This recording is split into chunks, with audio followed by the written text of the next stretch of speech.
हरे कृष्णा मेरे प्यारे दोस्तों, आई होप आप सब बहुत अच्छे होंगे। तो फिर से स्वागत है आपका अपने चैनल फैक्ट्स गली में। मैं कंचन गुप्ता अक्सर आपको वो किस्से और अनुभव शेयर करती हूँ जो लोगों ने फील किए हों।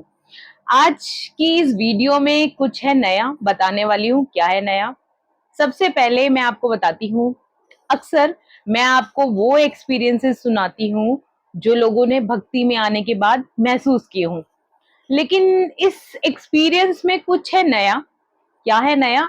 इस एक्सपीरियंस में कुछ ऐसा है कि किसी के जाने के बाद क्या मतलब एक ऐसा एक्सपीरियंस करना कि वो पर्सन लौट आया है। तो ये आप लोगों के लिए भी नया एक्सपीरियंस है। और मैंने जब ये सुना एक्सपीरियंस, तो मुझे बहुत अच्छा लगा कि ऐसा भी होता है। मतलब ऐसे मिराकल्स भी होते हैं। तो मैंने सोचा क्यों ना आप लोगों के साथ ये मिराकल शेयर किया जाए। तो चलिए हम शुरू करते हैं। तो ये जो मिराकल है, ये जो अनुभव है, एक्सपीरियंस है, ये हमें वंदना जी ने भेजा है, जो कि मुंबई की रहने वाली है। तो जो वंदना जी है वो बताती हैं कि वो और उसके ब्रदर भाई अपनी आई बाबा के साथ, बाबा एक्सपायर हो गए थे, आई के साथ रहा करते थे मुंबई के एक घर में। जो उनकी आई थी वो काफी टाइम से बीमार चल रही थी। तो जैसे कि कहते हैं कि बच्चे प्रिपेयर हो जाते हैं, अगर माँ बाप बीमार होते हैं तो बच्चे एक प्रिपेयर हो जाते हैं कि माँ बाप शायद कितने दिन तक रह पाएंगे या कितने दिन तक वो बीमारी चल पाएगी। तो जो वंदना थी वो अपनी आई की लगातार बहुत अच्छी सेवा कर रही थी। तो एक दिन उसकी आई चली जाती है। वंदना अपने आप को संभाल नहीं पाती, क्योंकि चाहे एक बच्चा कितना भी बड़ा हो जाए, चाहे वो एक शादीशुदा महिला बन जाए या खुद शायद और बड़ी हो जाए, लेकिन माँ की कमी कोई पूरी कर ही नहीं सकता। तो कुछ ऐसा ही लगाव वंदना को अपनी आई के साथ था, क्योंकि वंदना ने आफ्टर मैरिज भी अपनी आई के पास ही रहती थी। उसके सास ससुर नहीं थे, तो उसके हस्बैंड पास में ही उनका घर था, लेकिन वो ज्यादातर वक्त अपना आई के साथ बिताती थी। उसकी एक बेटी थी। ज्यादातर वक्त बिताने की वजह से वो कहते हैं ना कि और उनका जो बॉन्ड था वो बहुत अच्छा बॉन्ड था।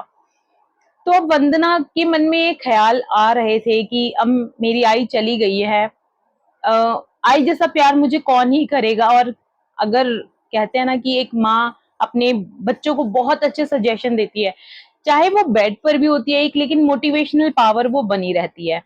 कुछ भी बुरा होता है, अगर हम अपनी माँ से पूछते हैं कि क्या सही है क्या गलत है, वो आपको सबसे बेस्ट राय ही देगी, आपको सबसे अच्छा एडवाइस करेगी कि आपको क्या करना चाहिए क्या नहीं करना चाहिए। अब क्योंकि मुंबई में रहने वाले थे, एडवांस लोग थे, तो जो उनका जो भी क्रियाकर्म था, जो मुख्य अग्नि वगैरह देनी थी, वंदना ने अपने ब्रदर के साथ दी थी अपनी माँ को। और जो तीसरे दिन फूल चुगना वगैरह सब कुछ करना था, मतलब सब कुछ वंदना ने साथ मिलकर अपने भाई के किया। जब तीसरा दिन हुआ, तो वंदना ने ऐसा महसूस किया कि उसके पास एक काली तितली आकर मंडरा रही है। तो परेशान थी, रो रही थी। इतने में काली तितली उसके पास आकर बैठ गई। तो उसके हस्बैंड ने, वंदना के हस्बैंड ने शू शू करके उसको भगा दिया और थोड़ी देर में उसके पंख पकड़ के पास के बगीचे में छोड़ आया।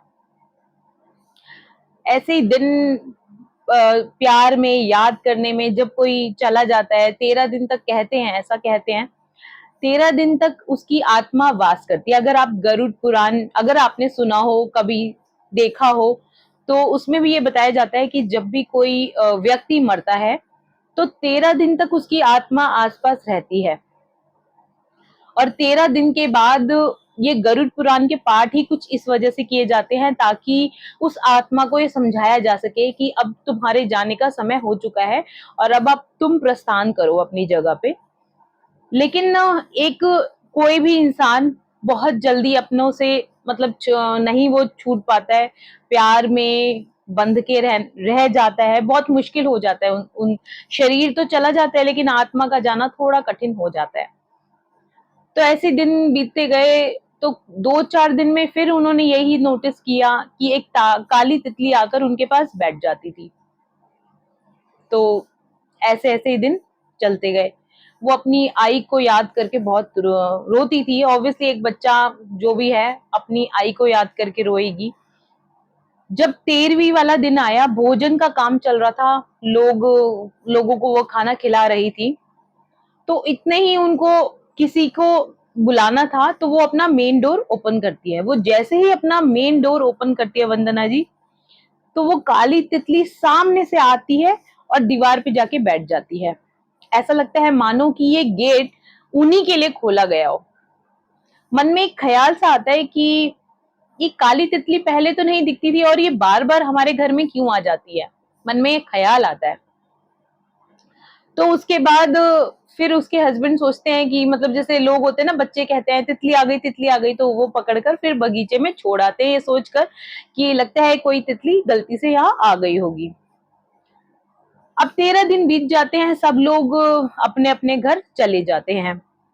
अब जैसे कि वो अपनी आई के साथ रहा करती थी, पास में रहा करती थी, तो आई का अपना मकान था, नीचे स्पेस था।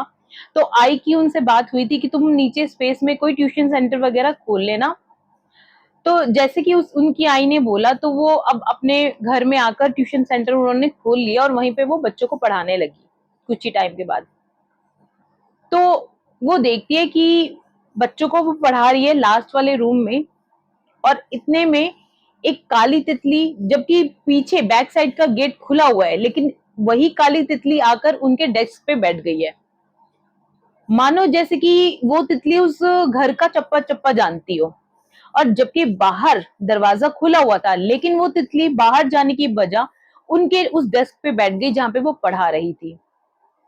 मन में पता नहीं वंदना के ऐसे ख्याल आने लगा कि क्या ये आई तो नहीं, क्या ये आई तो नहीं कि जो अपनी बेटी से मिलना चाह रही है, वो बताना चाह रही है कि बेटा मैं ठीक हूँ, मुझे जन्म मिल गया है।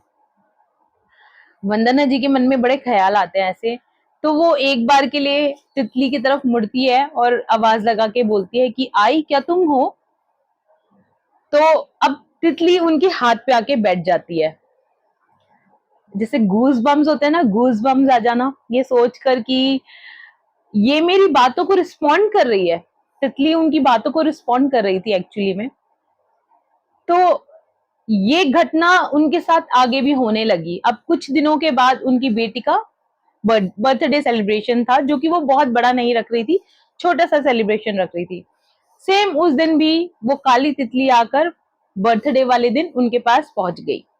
अब बच्चे रेगुलर कोई चीज देखते हैं तो वो कह देते हैं ना कि अब उनकी बेटी ने वो काली तितली देखी और अपनी अपनी अम्मा को, अपनी वंदना जो उनकी माँ थी, उनको बोलती है कि अरे देखो तुम्हारी आई आई है मिलने के लिए, नानी आई है। वो पलट के देखती है और वही काली तितली होती है।